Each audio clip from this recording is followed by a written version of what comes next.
A credit derivative is a financial instrument that transfers the credit risk of a borrower to another party.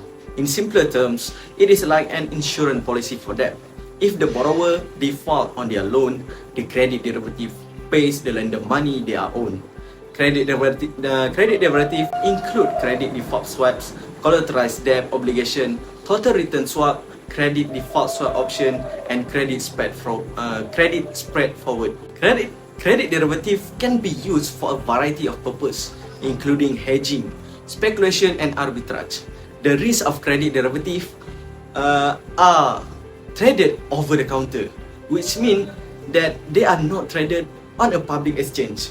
This can make them less transparent and more volatile than other types of investment. Second, they are not regulated by the same rules as other types of investment, which can increase the risk of fraud. Third, they can be used to create leverage, which can amplify both profit and losses. A credit default swap (CDS) is a financial derivative that allows an investor to swap or offset their credit risk with another investor. To swap the risk of default, the lender buys the CDS from another investor who agrees to reimburse them if the borrower default.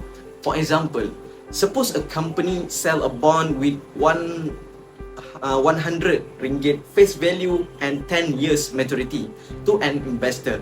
The company might agree to pay back the 100 ringgit at the end of the 10-year period with regular interest payment through the bond life.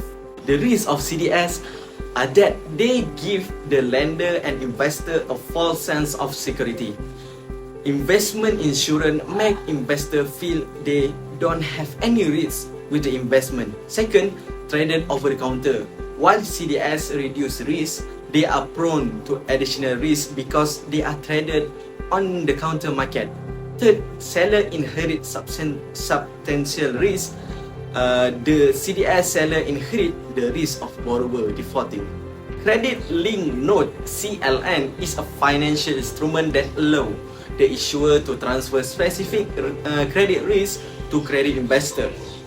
Issuer of credit-linked notes use them to hedge against the risk of a specific credit event that could cause them to lose money, such as when a borrower default on a loan. Investor who buy credit-linked notes generally earn a higher yield on the note in return for accepting exposure to specific credit risk. To create a credit-linked note, a loan must be issued to a customer. Meanwhile, an institution may choose to hold the loan and earn income based on interest payment received as the loan in repaid, or it may be sell the loan to another institution. However, in credit-linked notes as investment, a credit-linked note functions similarly to a bond in that payments are made semi-annually. But with a credit default swap attached, the SPV or trust pay the deliver par minus the recovery rate in exchange for an annual fee, which is passed on the investor in the form of a higher yield on the note. Under this structure, the coupon of price of the note is linked to a performance of a reference asset. It offers borrower a hedge against credit risk and give investor a higher yield on the notes for accepting exposure to a specific credit event.